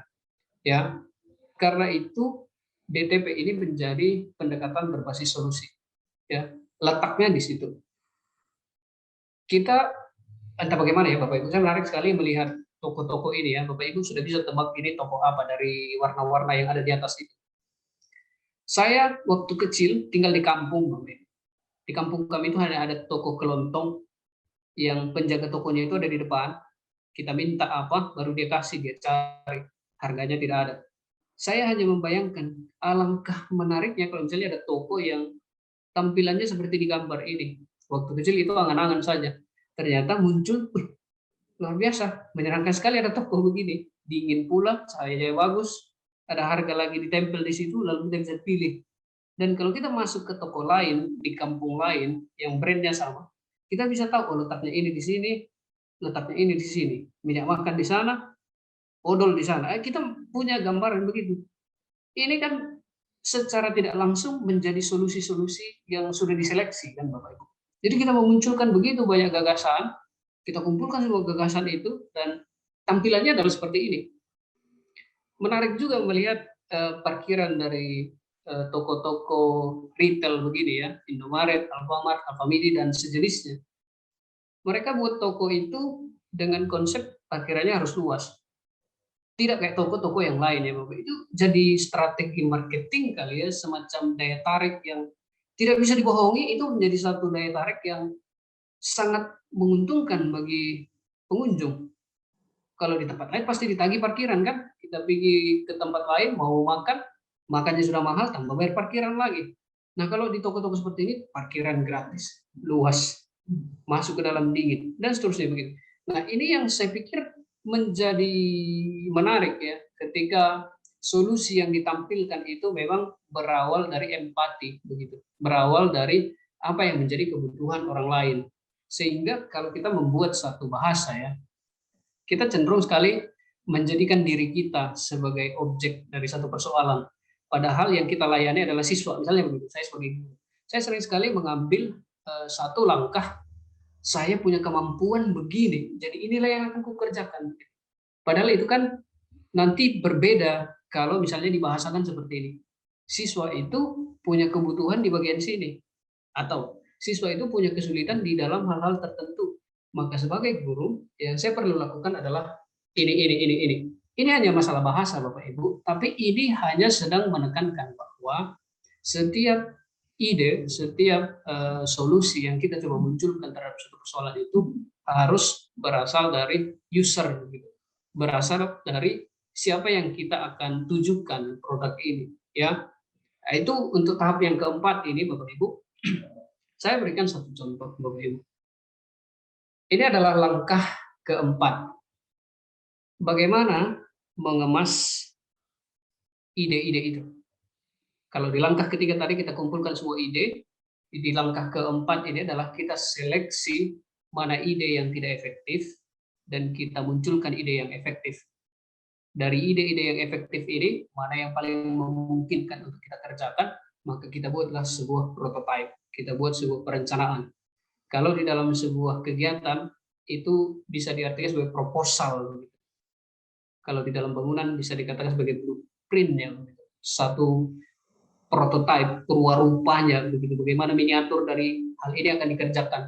Saya mencoba menampilkan, Bapak Ibu, ini adalah salah satu penugasan yang saya berikan kepada siswa yang saya ajar tahun lalu di sekolah kami. Ada salah satu siswa juga yang tergabung di seminar ini pada sore hari ini, yang mereka saya berikan penugasan ini, Bapak Ibu. Topiknya adalah geometri ruang.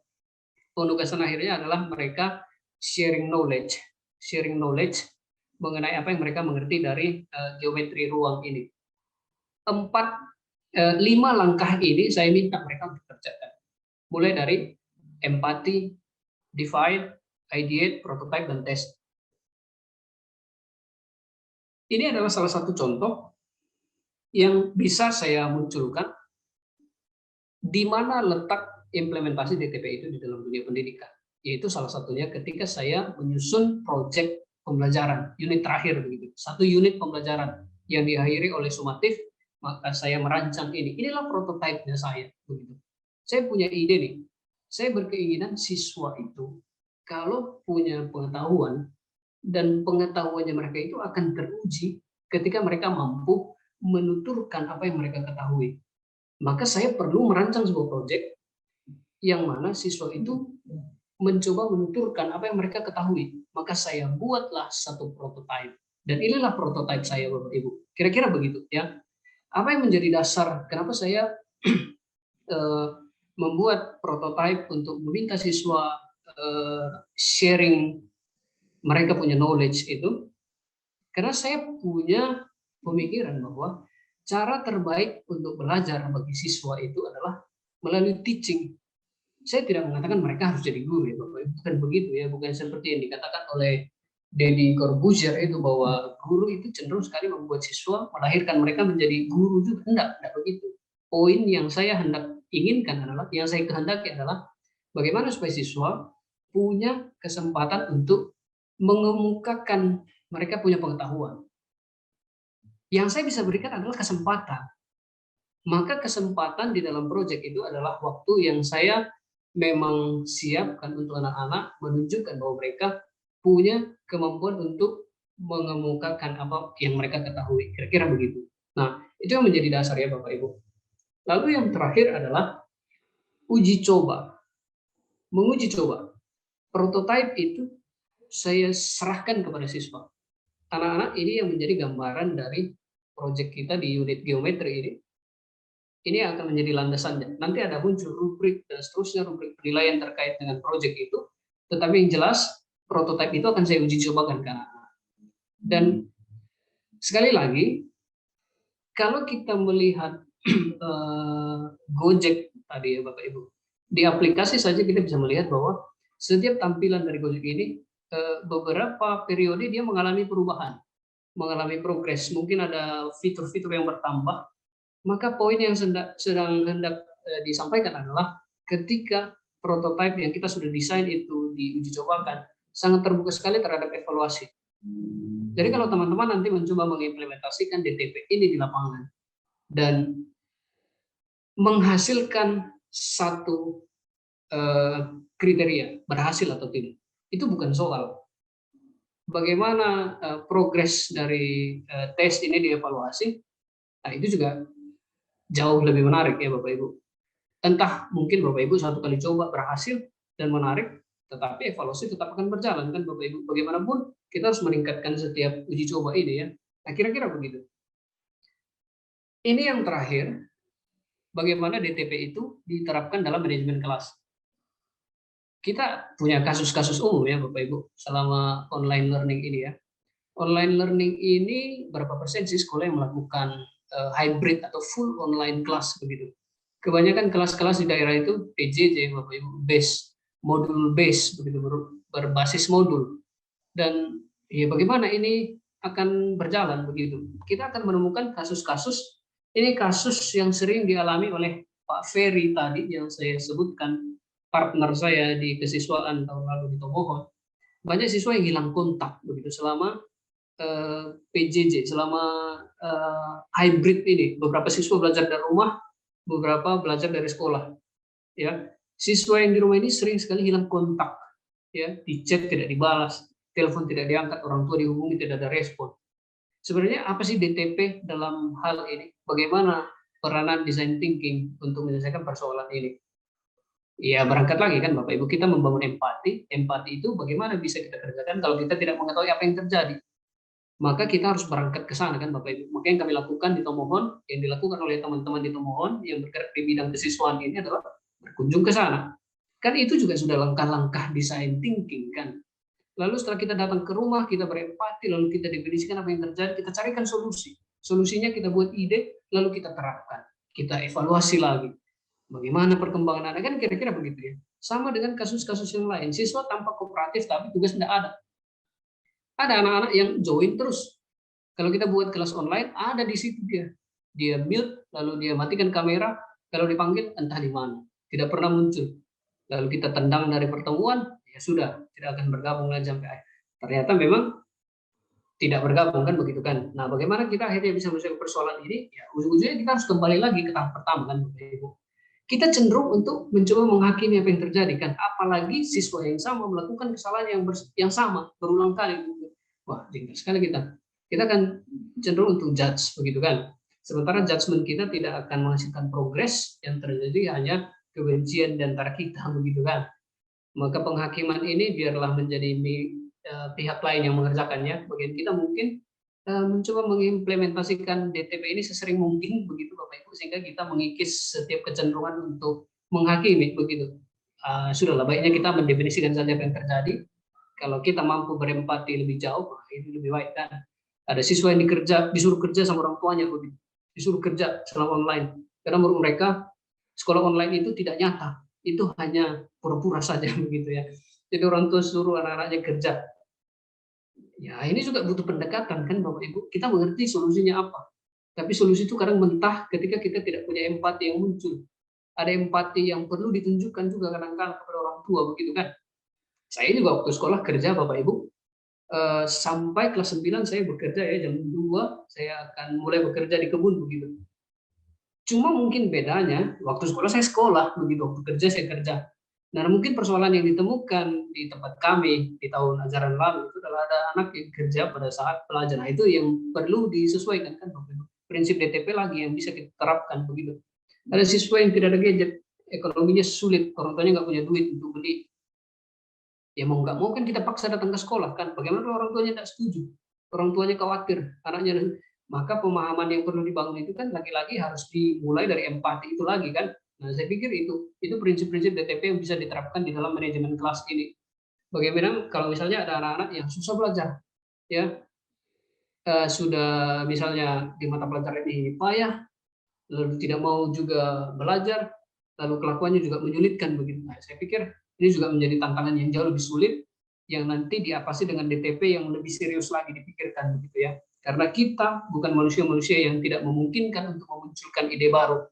Hanya saja di dalam kita akhirnya mencoba mengimplementasikan ide-ide yang kita kumpulkan, itu kita ketemu persoalan. Persoalan itu kiranya bisa menjadi bagian yang seperti Gojek dan Grab tadi pikirkan. Mungkin mereka juga punya pemikiran, ini asumsi lagi ya Bapak. Mungkin saja Grab dan Gojek itu sudah mengetahui bahwa akan ada penolakan dari transportasi konvensional, cuma kita tetap jalan saja begitu. Jadi saya pikir tantangan yang kita hadapi ketika kita memunculkan ide-ide yang brilian, ide-ide yang menentang norma-norma yang sebenarnya tidak berdasar, ya itu juga bisa kita kerjakan kan, kira-kira begitu. Ada poin yang menarik juga Bapak Ibu. Ketika saya diberikan tanggung jawab untuk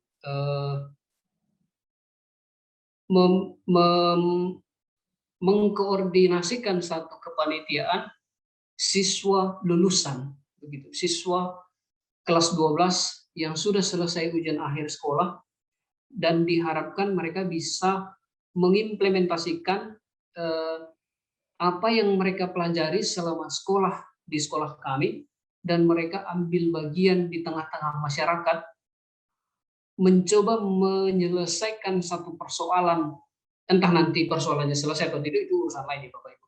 Mencoba untuk memikirkan satu solusi terhadap persoalan yang terjadi di masyarakat. Kenapa? Karena bagaimanapun juga mereka akan terjun di dalam dunia masyarakat begitu. Maka saya coba ambil satu contoh ya Bapak Ibu. Ini yang kami kerjakan tahun lalu Bapak Ibu.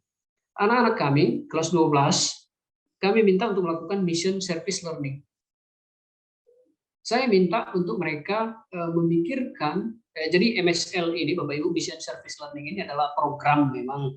Saya berpikir untuk tidak fokus pada programnya ya Bapak Ibu, tapi tujuan dari program itu dilahirkan bagaimana supaya anak-anak memikirkan isu-isu skala nasional, lokal, bahkan global. Di tingkat SMA itu diharapkan bisa global ya Bapak Ibu. Kemudian anak-anak diminta untuk beberapa anak dibentuk panitia begitu ya. Lalu panitia ini yang akhirnya bisa mengkoordinasikan satu angkatan mereka, angkatan kelas lulusan, sehingga bisa berkoordinasi satu dengan yang lain dan memikirkan satu isu yang sangat urgent untuk akhirnya dicarikan solusinya. Lalu mereka posisinya sebagai siswa nih, apakah mereka mampu untuk menyelesaikan satu persoalan ini ya. Akhirnya beberapa ide yang mereka munculkan, mereka berakhir pada isu kekerasan seksual. Ya. Mereka mencoba mengangkat tema ini sebagai keresahan mereka terhadap apa yang terjadi di kota mereka. Telah terjadi banyak pelecehan seksual, kekerasan seksual terhadap anak-anak di bawah umur. Dan akhirnya mereka menganggap, mereka berpikir bahwa isu ini adalah isu yang perlu diselesaikan. Maka bagaimana akhirnya mereka mengambil bagian di dalam isu ini adalah, ya mau tidak mau mereka harus membangun empati. Kan? Mereka melakukan tahapan ini Bapak Ibu. Mereka belajar untuk menerapkan design thinking. Entah mereka sadar, saya tidak mengerti ya. Nanti ada anak yang join di sini, yang juga terlibat di dalam misi ini, nanti boleh bicara atau tidak ya, terserah. Mereka melalui 5 tahap ini. Mereka melewati langkah empati, mereka definisikan kekerasan seksual itu apa sebenarnya. Lalu mereka memunculkan ide-ide begitu ya. Dari ide-ide ini saya melihat ada begitu banyak ide yang mereka coba munculkan. Mereka berencana mau bikin ini, mau bikin itu. Lalu mereka buat sebuah proposal sebagai prototipenya. Lalu mereka mengerjakan apa yang mereka pikirkan itu. Dan hasilnya adalah beberapa hal ini Bapak Ibu. Anak-anak itu membuat film pendek. Mereka kasih judul Hasai and Destin ini ya. Ini film yang menceritakan tentang bagaimana pelecehan seksual itu berawal dan berakhir begitu. Ya, mulai dari hal yang sederhana dan seterusnya. Ini adalah hal yang mereka bisa kerjakan dalam kapasitas mereka Bapak Ibu. Ya. Kemudian mereka juga melakukan pameran begitu.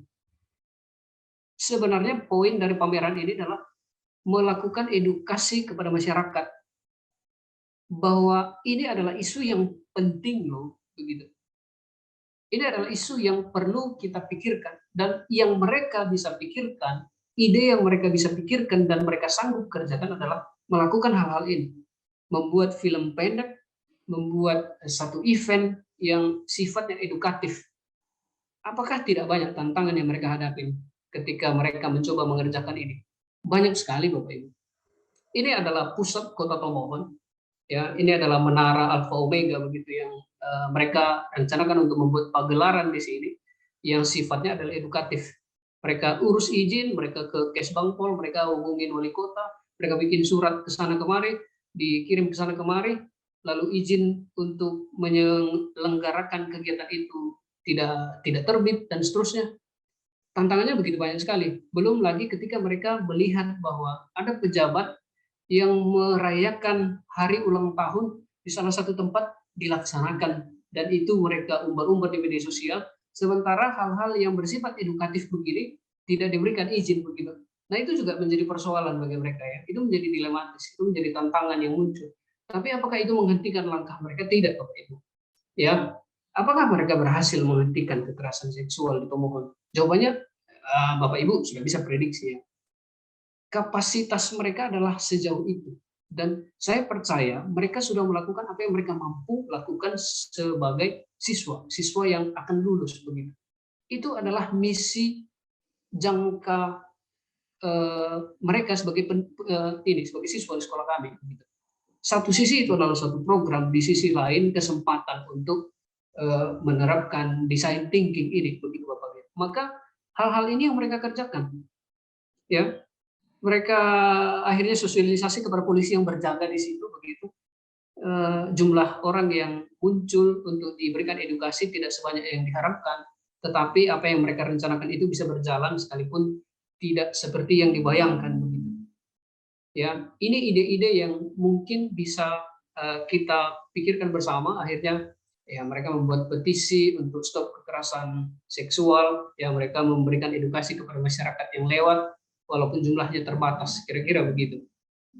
Saya pikir itu design thinking Bapak Ibu, dan begitu implementasinya di dalam dunia pendidikan. Dan saya pikir kesempatan kali ini memang tidak banyak hal yang saya berikan contoh, apalagi ada yang sempat meminta bagaimana membuat RPP biologi versi DTP.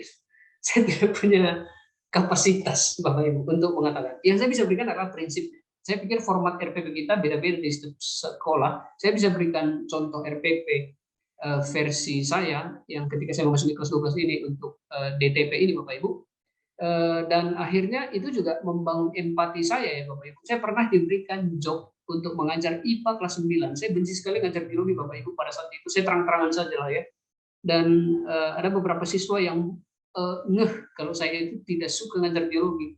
Dan itu menjadi kesempatan saya membangun empati saya Bapak Ibu.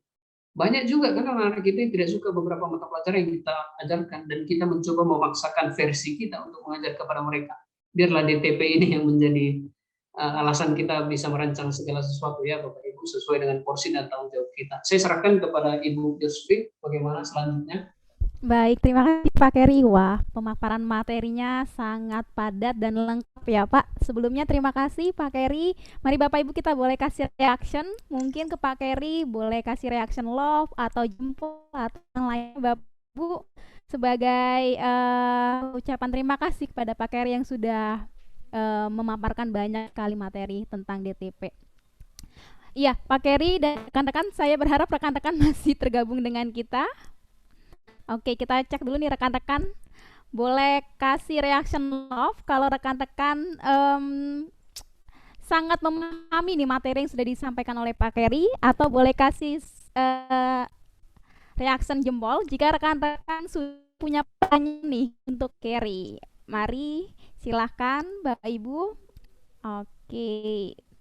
Iya, semoga masih berada dengan kita semua ya, Bapak Ibu rekan-rekan pendidik dan juga teman-teman mahasiswa dan siswa. Saat ini kita masuk di sesi tanya jawab ya Kak Alma ya, benar ya? Nah, sambil mungkin Pak Keri boleh minum air dulu setelah berbicara cukup lama tentang materi design thinking proses. Ada hal yang sangat menarik sebenarnya dari tadi, cuma mungkin kalau kita mau bahas lagi Kak Alma, sepertinya waktunya akan terus berjalan dan semakin sedikit. Jadi kita langsung tanyakan saja kepada peserta mengenai pertanyaan yang sudah mereka siapkan, Bapak Ibu rekan-rekan dan juga sahabat-sahabat mahasiswa dan siswa. Dari semua yang sudah disampaikan oleh Pak Keri mengenai latar belakang dari design thinking proses, bahkan penerapannya di beberapa perusahaan besar, bahkan juga di sekolah Pak Keri yang sudah terapkan.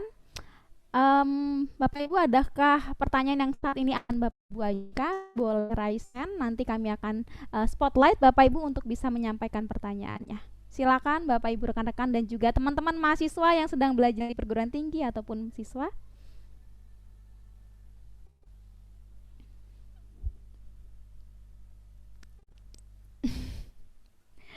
Baik, sepertinya pada malu-malu nih Kak Alma ya. Pertanyaannya atau mungkin boleh beralih ke media saja.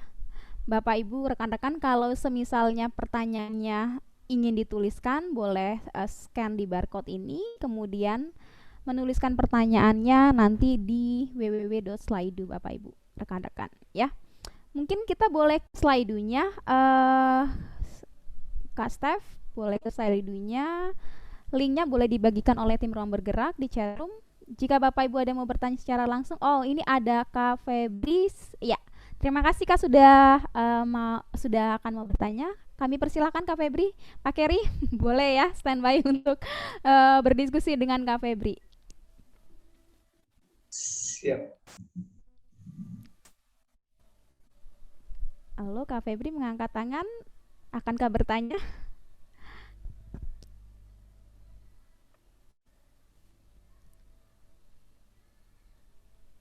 Silakan Kak. Boleh di unmute, bisa? Iya, belum kedengaran suaranya. Oh, dari admin boleh unmute mungkin?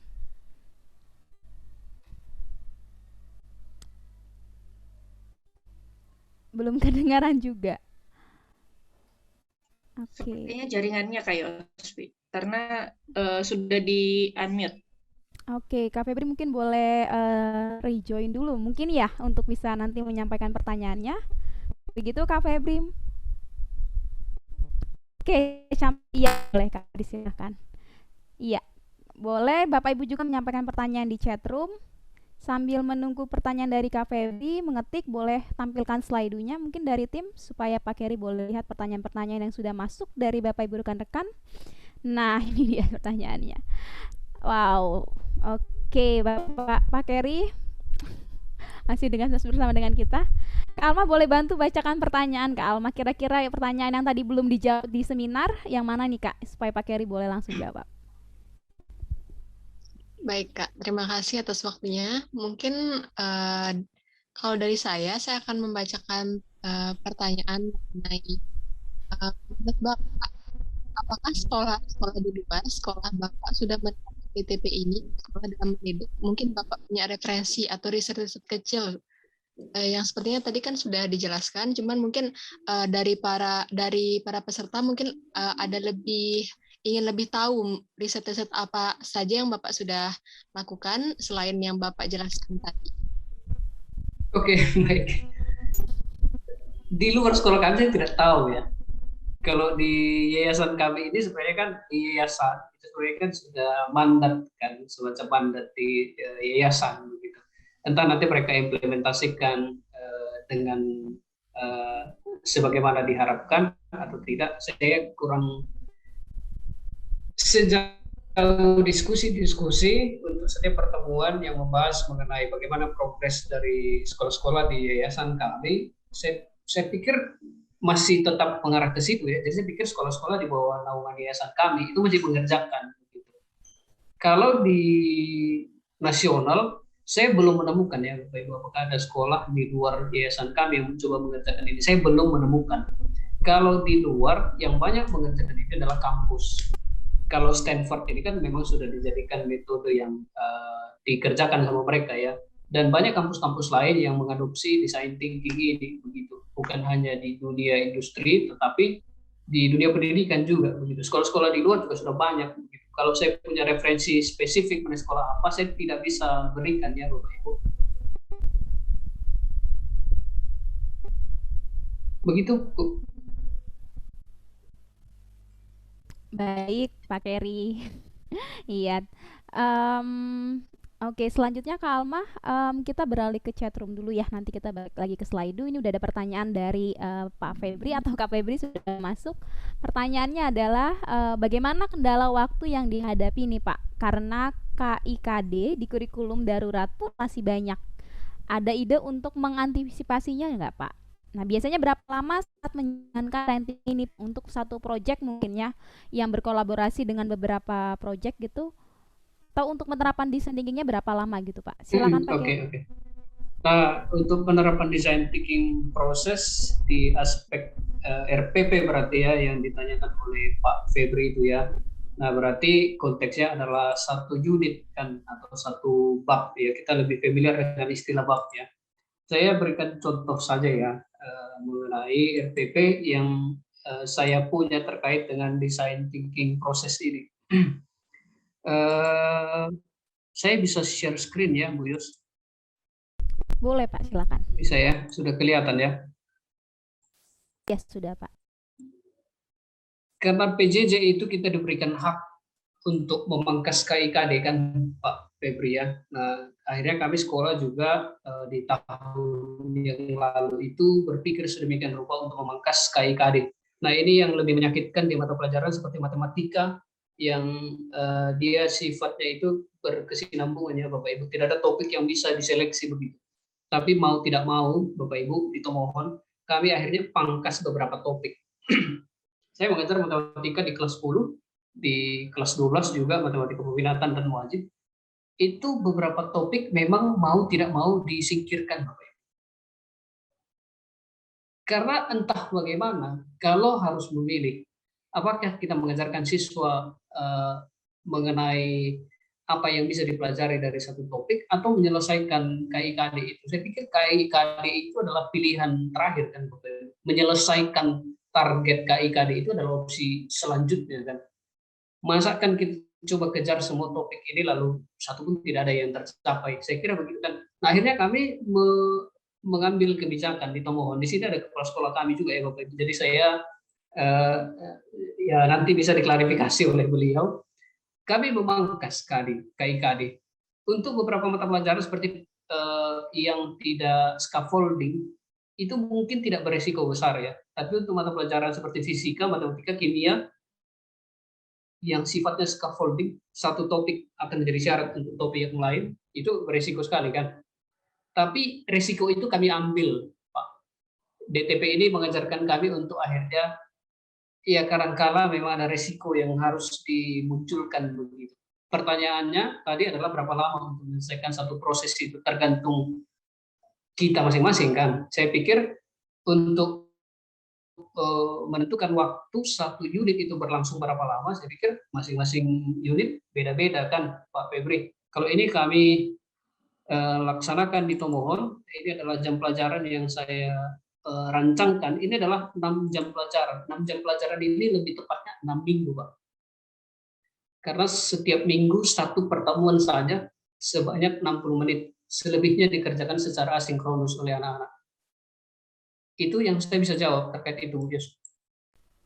Baik, terima kasih Pak Keri untuk penjelasannya dengan contohnya langsung. Semoga bisa menjawab Pak Febri. Namun jika ada yang mau dikonfirmasi, Pak Febri boleh menyampaikannya lagi di chatroom atau jika mic-nya sudah bisa boleh di unmute. Oke, Kak Alma, sebelum kita mau lanjut ke pertanyaan nih Kak Alma, kita boleh ya mau dengerin sharing dari Bapak Ibu guru yang ada di luar sekolah dengan Pak Keri atau dengan kita di sini. Boleh men-sharingkan mungkin pengalamannya tentang design thinking proses yang sudah dialami atau dikerjakan di sekolahnya. Boleh ya Pak Keri ya? Ada sharing juga dari peserta ya Pak Keri ya? Oh iya, sangat menyenangkan jika itu dilakukan. Iya, Bapak Ibu pendidik, mari kami undang untuk boleh sharing juga di ruangan ini. Silakan Bapak Ibu boleh raise hand atau boleh langsung unmute mikrofonnya supaya kita bisa mendengarkan sharing dari Bapak Ibu semua.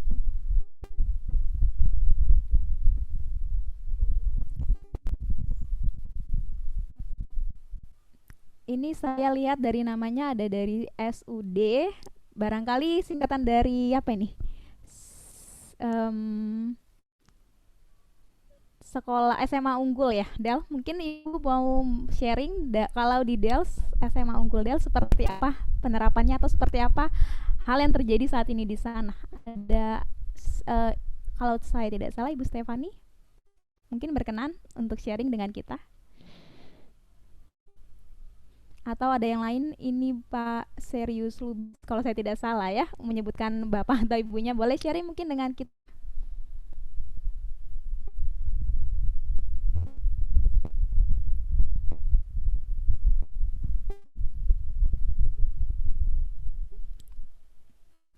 Kak Serius Lubis atau dari Kak Stefani Panjaitan dari sekolah unggulan Del, sekolah yang kita tahu sangat hebat juga. Mungkin boleh sharing tentang penerapan design thinking proses atau hal yang berkaitan dengan design thinking proses di sekolah Bapak Ibu.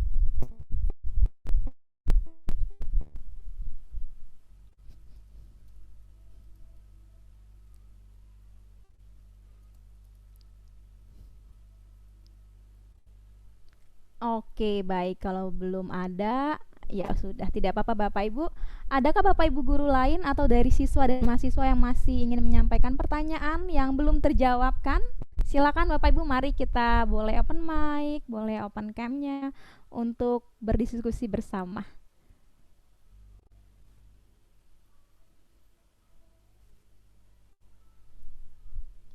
Oke. Iya.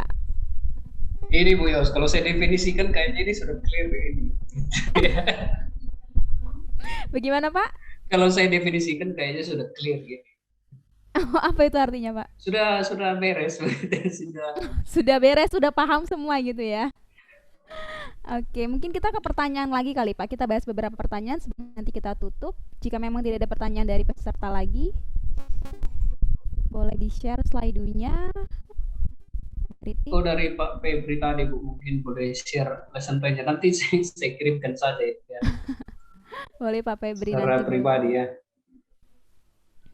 Oke, tadi ada yang bertanya, kalau Salana ini menarik, bagaimana aplikasi untuk siswa TK di masa PJJ ya Pak Kerry? Terima kasih.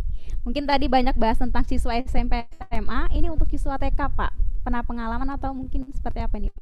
Inilah Bapak Ibu, ini yang menyulitkan dari setiap pertanyaan ya. Ketika misalnya level konteksnya sudah melampaui apa yang mampu saya berikan ya. Saya mungkin bisa memberikan secara teoritis Bapak Ibu, tapi alangkah tidak hidupnya apa yang akan saya sampaikan kan.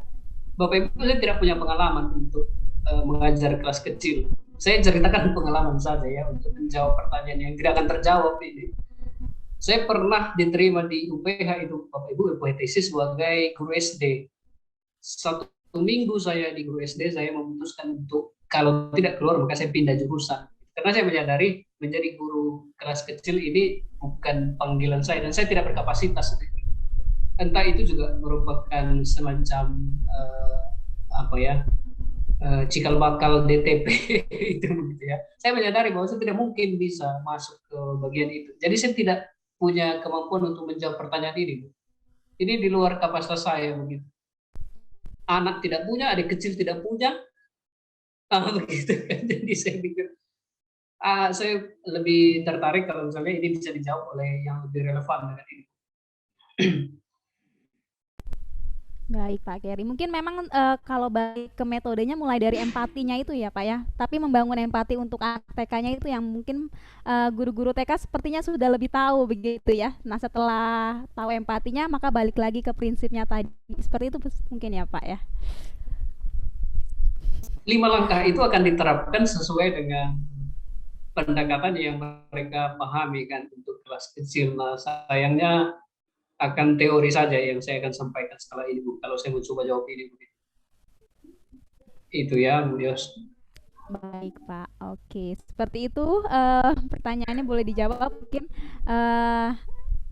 lain kali kita boleh diskusi lagi, kita undang lagi Pak dengan yang expert di bidang TK ya Bapak Ibu supaya bisa lebih banyak lagi pengalamannya. Baik, ini oke. Oke, dari Pak Febri, pengalaman saya di tahun lalu dan tahun lalu penerapan DTP ini memang butuh waktu, khususnya idea membuat prototipe, karena saya pernah dengan teori ide pertama itu selalu ide yang kurang baik, perlu 5-6 kali modifikasi dari ide pertama sampai menemukan ide terbaik yang mungkin bisa dibuatkan prototipe. Oke, baik Febri, terima kasih untuk sharingnya. Perlu beberapa kali mencoba Bapak Ibu, jangan 1 kali saja. Oke. Baik Kak Alma, ini waktunya sudah hampir selesai, tapi masih ada 1 kegiatan lagi ya Kak Alma, kita lakukan dengan cepat aja. Kak Alma boleh bantu kita? Oke. Mungkin tim Ruang Bergerak bisa men-share terkait dengan sesi refleksi kita.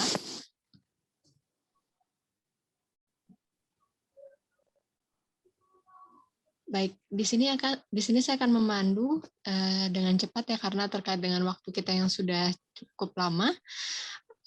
Baik, Bapak dan Ibu bisa men-scan barcode yang sudah ada di layar untuk menampilkan terkait dengan sesi refleksi kita dari webinar hari ini. Atau mungkin Bapak bisa Bapak dan Ibu bisa mengklik langsung di chat Zoom yang sudah diberikan oleh tim Ruang Bergerak terkait dengan link dari sesi refleksi kita pada sore hari ini. Mungkin saya akan memandu untuk sesi refleksi ini. Bapak dan Ibu bisa menuliskan 2 atau 3 kalimat terkait dengan desain thinking proses di era digital ini. Seperti misalnya, sebelum mengikuti sesi ini, saya mengira desain thinking proses adalah, dan yang kedua, yaitu Bapak dan Ibu bisa men-scan lagi yang ada di layar untuk sesi refleksi yang kedua, yaitu setelah mengikuti sesi ini, ternyata desain thinking proses merupakan kegiatan yang Bapak dan Ibu bisa menuliskan 2-3 kata secukupnya. Dan kami mohon kepada Bapak dan Ibu untuk memposting di media sosial terkait dengan sesi refleksi ini, dan jangan lupa untuk men-tag Instagram atau media sosial dari Ruang Bergerak, yaitu @ruang_bergerak. Oke. Karena terkait dengan kendala waktu, selebihnya mungkin nanti Bapak dan Ibu bisa menuliskan langsung setelah acara selesai, dan jangan lupa untuk men-tag Instagram dari Ruang Bergerak, yaitu ruang_bergerak. Mungkin itu saja Kak Ovi, saya persilahkan kembali dari Kak Ovi. Iya, terima kasih.